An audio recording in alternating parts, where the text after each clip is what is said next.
So here's something that I was telling T-Governor earlier today, because this is the first time I've seen T-Governor in person in quite a while, and he's been trying to grow his beard out.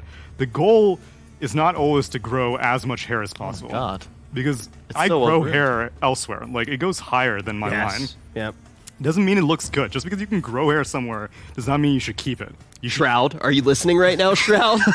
Shroud, take notes. The idea is to make sure that there's like a plan and a style. And so that's my #1 beard tip for most people. Yeah. The grooming thing, that comes with practice. You can't really teach that. That's an on-the-job training thing. But conceptually, don't just keep all the hair that you can grow. Yeah, the thing is Unless you don't have enough of it, in which case, hold on to every last bit. Right. in all Scalp-wise, definitely.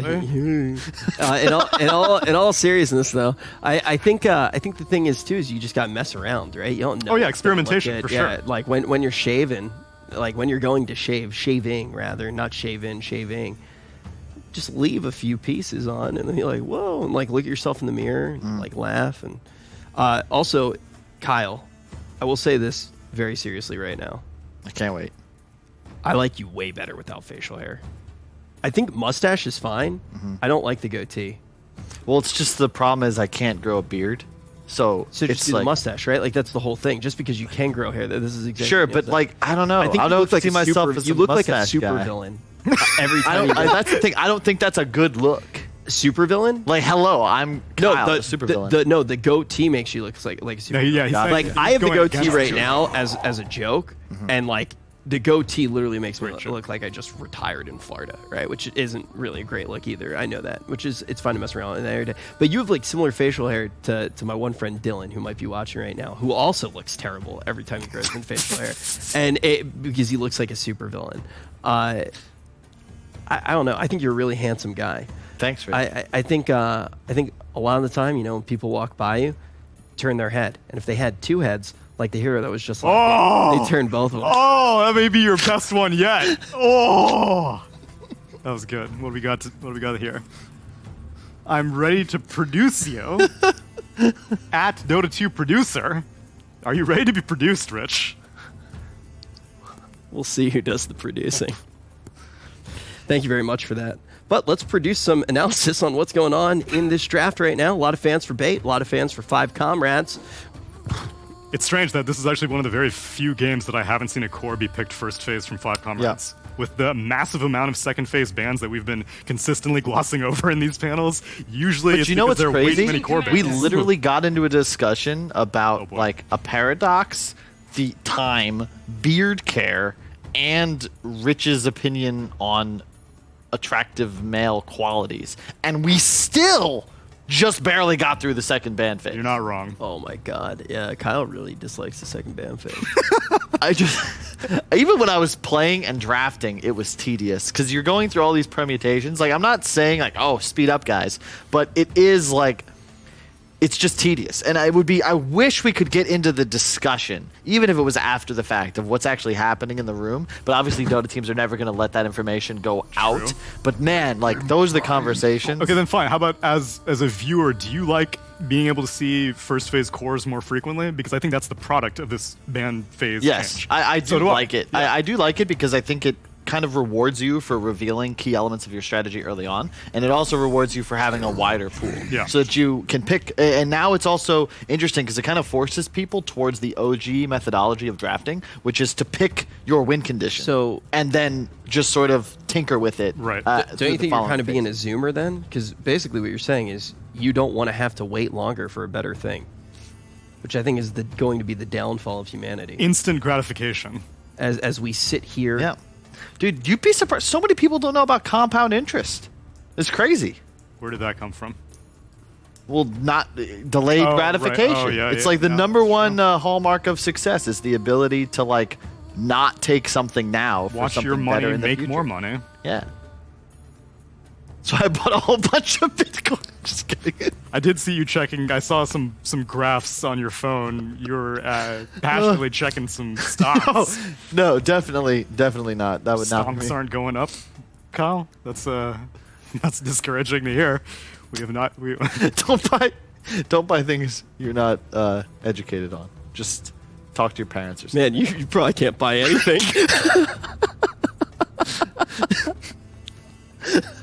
You're definitely saving a lot of your money. All right. And now the question is, who is going to be able to save this series? Are we going to be able to see 5Comrades save this one and bring it all the way to a Game 3? Let's talk about what they have in this lineup currently. Tsunami, what do you think they need to round out their draft?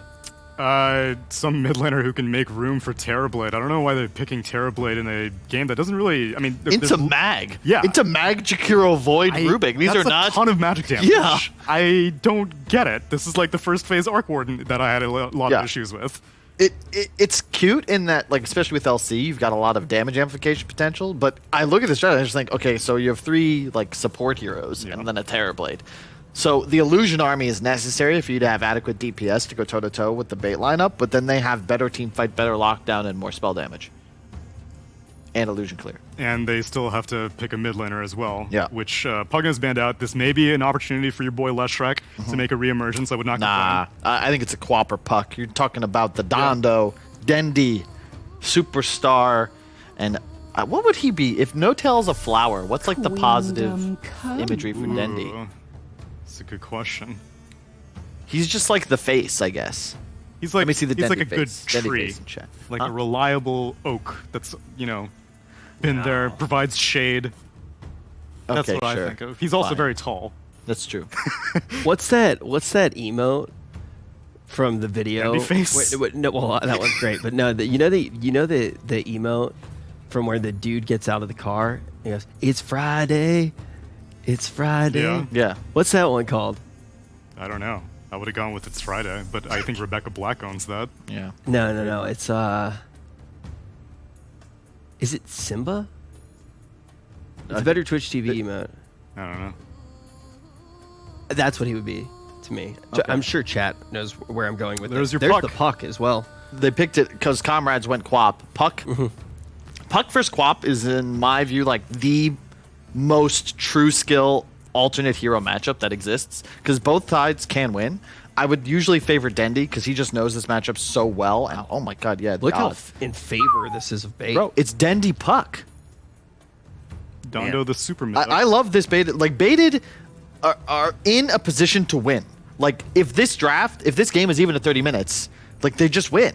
Because you have Chronosphere and there's no save on 5Comrades. I mean, it's I would bet on this one just if I was a betting man. I would bet on this one just for the lulz.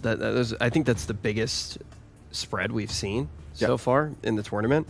Something to note. Even if the games go late, it's fine for bait. Sorry. Yeah. Go ahead. So you feel like bait at any point in the game is in an R8 spot. Yeah, they have better tower pressure. They should have better lanes. They farm faster. They have a mag and a void chrono, which have no real counterplay, with the exception of, I guess, counter initiated with a clock hook or a stun. But like, if the void gets a BKB at any point, he's just you just kill stuff. And in theory, the LC could get huge. Maybe that shifts things around, but I just don't think you win the lane against void. I don't remember who the fours are. Rubik Jakiro versus Clock Witch Doctor. Oh, yeah. Well, I don't know. Witch Doctor and Jakiro, I think, are both very, very strong in their own right. So it'll ultimately come down to, I guess, who gets more farm. It's just the laning phase, I don't think will be particularly relevant for either team. Aside from the blowout It's mid. just the mid game. Like, the lanes aren't going to be one-sided enough to make a huge Right, impact. exactly. It's just that Mag, Void, like, Void will just farm, it'll get a BKB, and they have nothing to deal with Chronosphere. So, like, Terrorblade has to be massive and have map control and juke the Chronos and never be BKB. targeted. It's just such a rough game.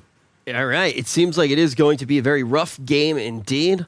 Let's jump down to the people that will conduct us through it. We're going to throw it over to the casters, Lizard and Cap.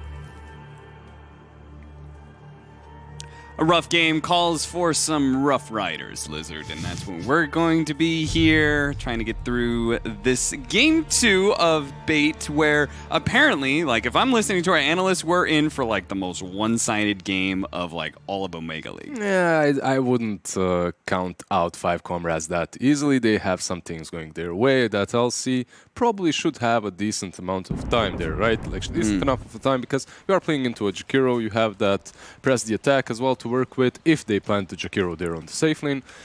And it all comes down to initiation, really. Because of that, Legion Commander, perhaps you will be able to jump on Chrysalis, kill him off a couple of times first before he uses that Chrono. And from then on, Terrorblade, with his ulti, with Metamorphosis that is, it's very simple for him to take objectives. 30 seconds to So is that like for you, this is the biggest highlight, this is the thing that you like the most about 5Comrades lineup is the fact that you think Legion Commander is going to be well set up for success? It's not a lot, I know. Hey, and you know, like as an offlaner, yeah, I appreciate the offlane player and hero being set up for success. It's really not a lot. We'll see if he pulls through. Also, one problem for him, I'm not sure how well this lane with Clockwork is going to do, right? Yeah, like usually, if you have this melee plus range combo in which something really beefy ranged is helping you out, you can shine as an LC. But sometimes it can happen that you just don't have a position for that does enough, and then it can be a little bit problematic. You can be left on that island alone. Yeah. Can be really good against Jakiro, no doubt. Just the question of whether or not he can actually have an impact in laning phase is a question that is going to be held up to scrutiny. Daki versus Dendi in the mid matchup. The Quap versus Puck, which, as Kyle was talking about, is one of those matchups that has stood the test of time as just being one of the preferred, relatively even mid matchups. I don't know how it goes nowadays. I presume, or at least I did presume that it was Quap favored just simply because Quap was such a powerful hero in the last patch. It used to be completely in Puck's favor until he got... Oh, he gets it! All right. Oh, we have a stand-in. I didn't even notice that. Yeah, Yamich is playing in. Okay. All right. So, okay. Yamich has been around for... Like, he's a fresh player as well in the CIS scene. He's not really that popular. Hasn't been around for way too long. But he has been around. He has been around in those Tier 2, Tier 3 teams. So, it's not some random pubber that they got to stand in at the last second. But this is interesting. Mid-series as well. After a win. All right. Yeah, at that point, you lose this game. Like, you're the obvious standout. Yeah, the position, like, the guy that left, he's going to be like, guys, you can't even win one game versus me, without me, if they manage to lose it. Yeah. Forced to blink away, Daki. No levels of Shadow Strike against the Puck, which is kind of expected. Can you disjoint with your silence? You should be able to. I think you should be able to, right? So it means Puck actually has two options now against Shadow Strike than what it used to be. So. Yeah, ever since that silence got changed, the lane shifted a little bit more in Puck's favor, but then he received a couple of nerfs, and Quap also got buffed like 5 patches in a row.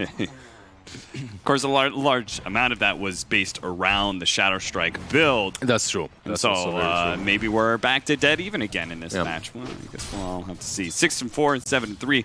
The CS anyway is pretty much dead even. The side lanes are pretty much even as well right now. The Void and the LC around on the same CS. Magnus struggling a little bit, but it's just Magnus. He never truly struggles. He just goes to the jungle. Get in front of him if you can get a bash right here. Oh no. No bash in 3 hits. Yeah, that's sad. And he loses his courier during that time as the Vailama. That is one of the things I will say appreciate about 4 positions, just recognizing a bad lane for what it is. Snipe some couriers, man. There's a reason you got boots first. Or You creep, something skip, else. right? Like, Yeah, exactly. creep, skip, snipe couriers, that's pretty much what you can do on that lane. Don't just sit there and soak experience. Come up, be creative.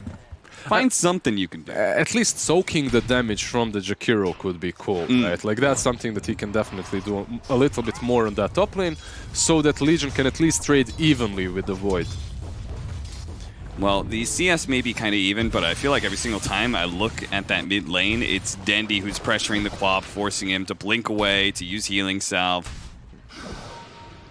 Yamich, he'll survive through this Maledict. The CS is on Puck's side, though. Like, Dendi is doing pretty well. He's being aggressive, plus he's getting all the last hits too. He's not just mindlessly, you know, like right-clicking and forcing region. I have to wonder if that means if we were to look at the net worth, if he'd be much farther ahead. Nice telekinesis skewer back combo that's going to kill Exotic Deer. Really nicely done. This is such an old school combo as well. Like Rubik plus the Magnus. I'm sorry, it's just so funny seeing the filter, the Dota filter on Mag's line when he says this is bullshit. Bloody Sky is very, very dead. That man's dead. No press attack.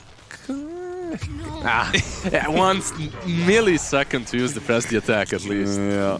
Unfortunate. Clockwork, meanwhile, okay, I'm gonna come in now, soak some experience. That's my job. Well, 3-0. This is certainly starting out very nicely for Bait. But yeah, with Dendy being up in CS and having forced so many salves out of Ducky, I wonder if he's up by quite a bit in net worth. He should be, and he got a double damage rune. Like when you get that on minute 4, lane is pretty much over. Yeah. Like this is extremely difficult for Nitaki now. Flash is going to be pulled back by the Shockwave over to the top lane. Divine Llama is going to be saved by the help of the Legion Commander. Watch the bottom lane Flash. He looked like he was pretty screwed. Trying to give up his life for an attempt on the bounty rune, I'm guessing. Fishman. It's a level 1 battery assault, so the damage is not great, but Ducky's here to be able to lend a helping hand. They're just so slow. Yeah, Jakiro's such a beefy, tanky boy, but they'll finally get him. All right, and the co-op does get the kill. Like, you did spend a bunch of your time outside of the lane. Arguably, that lane has already been lost. You're being doubled by Puck in CS, so maybe this is even better. Just abandon ship, find some kills across the map. That's the best that you can do. Yeah, that's fair. Even though the Legion Commander died, is actually ahead in CS over the Faceless Void, and that's what you all started with. The Legion Commander has a strong lane going first. She can battle up against the Void and can dispel off. Nice catch there by Dendy. Yeah, he had the high ground ward. Yeah, he's been mass pinged by Ducky. He's not happy. No, he's not happy with that kill. But yeah, that's the thing, right? Like, that Puck reaches level 6 before you. He has the net worth advantage, the experience advantage. You just can't stand in that lane any longer. But something similar is happening to Void, right? Crystallis, he had a really bad laning stage in the last game. It's the same now. Press the attack, just turns, fights Crystallis. Doesn't actually feel that comfortable with it. Yeah, you need to charge it, man. Like, you can't just bash him constantly. Yeah. Attack the creeps. All right, 1-for-1 trade-off there in the bottom lane, but Exotic Deer going down is the important one, I would think. Yeah, especially because he did use the meta, right? And yeah. Without that meta, now the lane becomes difficult once again for him. I'm surprised he didn't leave. He has 39 CS. Just go to the jungle. Yeah, that's what Terrorblades are supposed to be most well known for. It's like you can start jungling super early on that hero. Like level 4, you can start it if you feel like the lane's hard enough. And it's not like it's a lane that he's completely dominating. The Vailama. Receiving that purge again from the Bloody Sky. He's on top of the CS charts, at least on the TB. But I think he'd have more if he's just chilling. Yeah. Well, the Maledict. And Paralyzing Cask only bounces so many times. Bloody Sky, meanwhile, does die in the top lane. I wonder what the value is on the second level of the passive. I wonder if the numbers are really... Because most of the time I think of just maxing out press the attack when you're up against... I guess he's just trying to man fight the Void, right? Yeah. Just hit him as much as he can. Hope for the proper trades.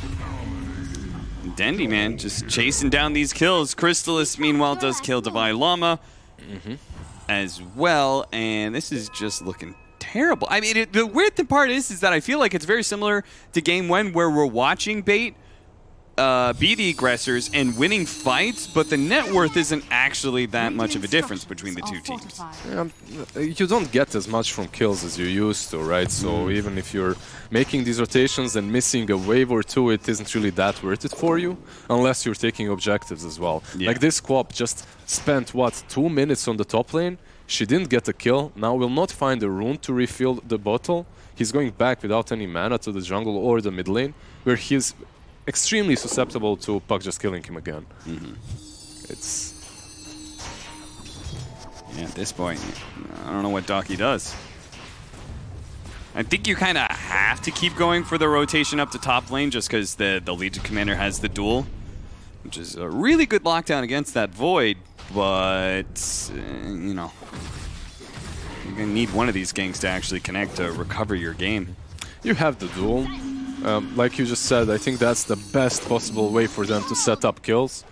And the moment you get Sonic Wave, I think you should rotate. That's it. Just TP, duel, and try to kill off Void. Yamich sneaking in from behind, but is going to be spotted. They have a ward on the high ground here. Llama's trying to get back. They do manage to get the two-man coil here. The Legion Commander just TP'd freely into this one. He tries to threaten Chrysalis here. Llama is probably going to burn out. No, actually receives the heal, but Bloody Sky, he positions himself forward while simultaneously turning around to heal the Clockwork. So he gives up his life for his support. Brave. Damn, that move is so strange coming from Bait. It's not something that you see very often. Teams rotating for the offlane tier 1 early on, warding it. It's also good because Void didn't abandon the lane. He's still farming there, so they have the number advantage too. But interesting. Usually you want to pressure the enemy jungle, the tier 1, and then slowly converge on the mid tier 1.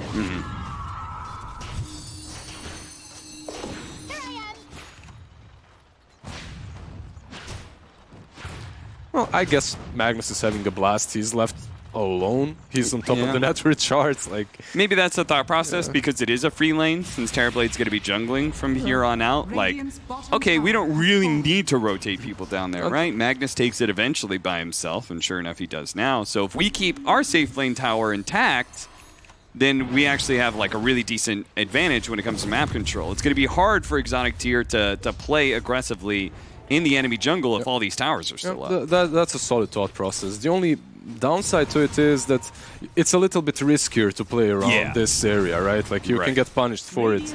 But still, it worked out for them so far. It's definitely one of those maneuvers where if it works out, then it looks great. But Llama, he goes for the initiation. They do manage to get the lockdown onto the Faceless Void, but do they have the damage to back it up? He gets bumped by the cogs. He easily gets the Chronosphere that locks these 3 heroes down. Now the RP onto 3 as well. Looking hot. They just need a bit more damage to wipe him out, and there goes that Fate Bolt.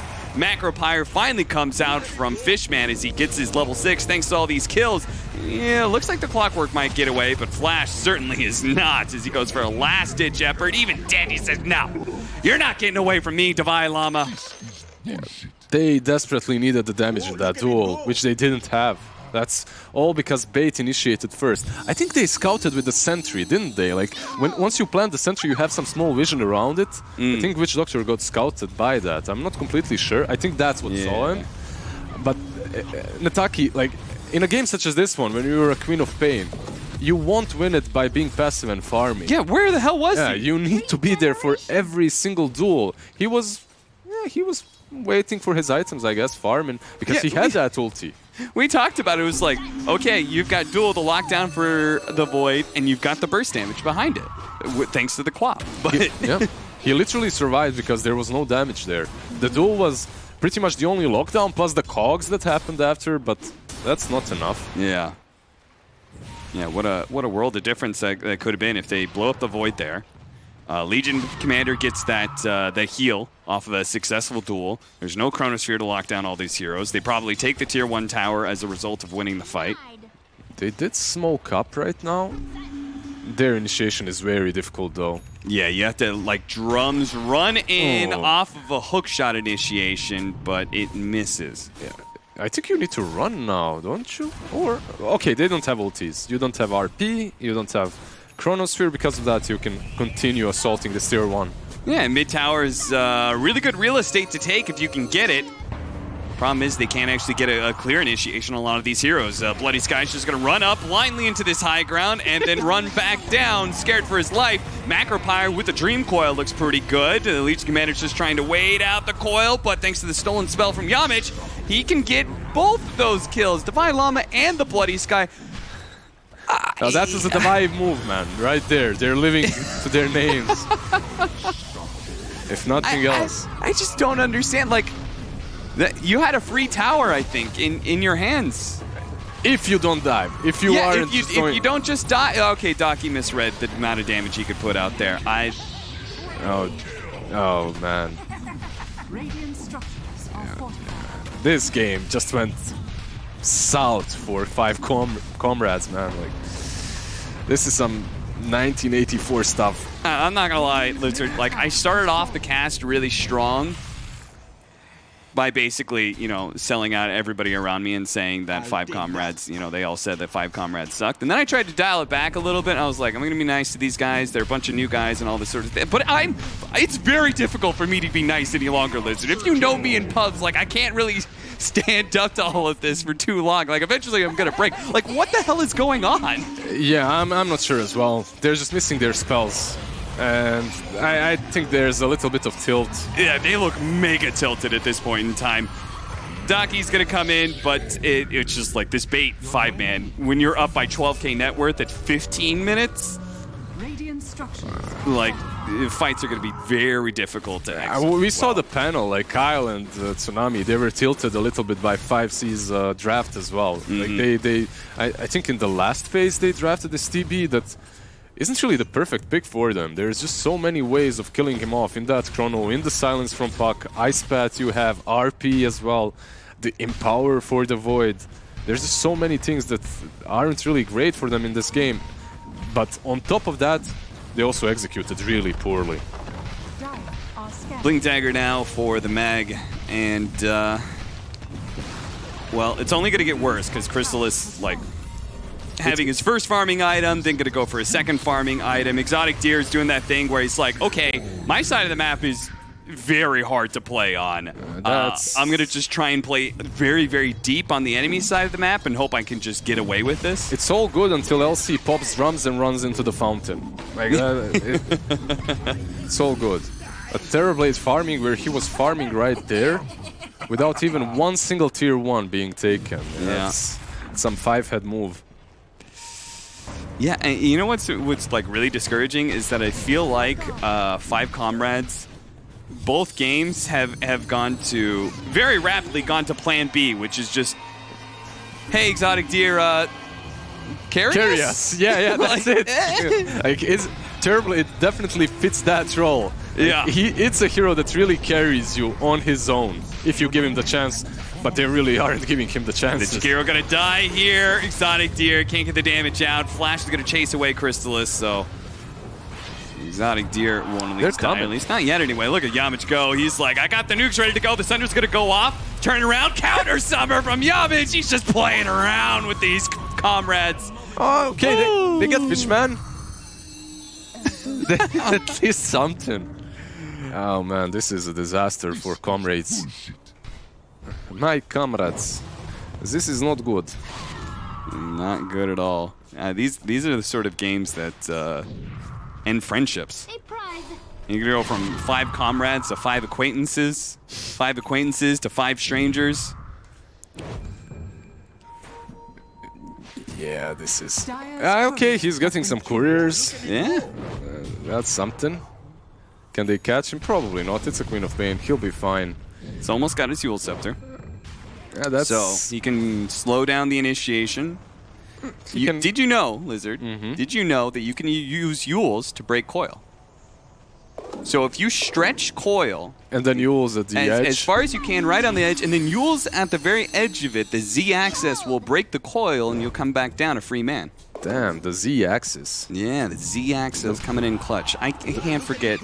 The more you know. Somebody told me that. The more you know. That's one of those things, man. Like, go to the edge of the pounce and then plant a tree behind you. Yeah. So you get bumped forward a little bit. I just don't try them. I'm like, okay. Yeah, because the downside is you snap the coil and you look like an idiot. Yeah, I'm like, okay, you can do it in 1 out of 10 games. It's like, one thing I did is, remember, was it Ake or EGM that was able to TP after the relocate? Man, I practiced that for hours. Oh, yeah, I practiced that for days. I managed to do it once. like, just don't, you know. Yeah, at least that play always had the upside of like, well, you wasted a TP. Yeah, it's not the big deal. biggest deal in the world. And a few days of practicing, and never true, really, a lot of lost time that probably could have been put into more useful, that's useful true. practice.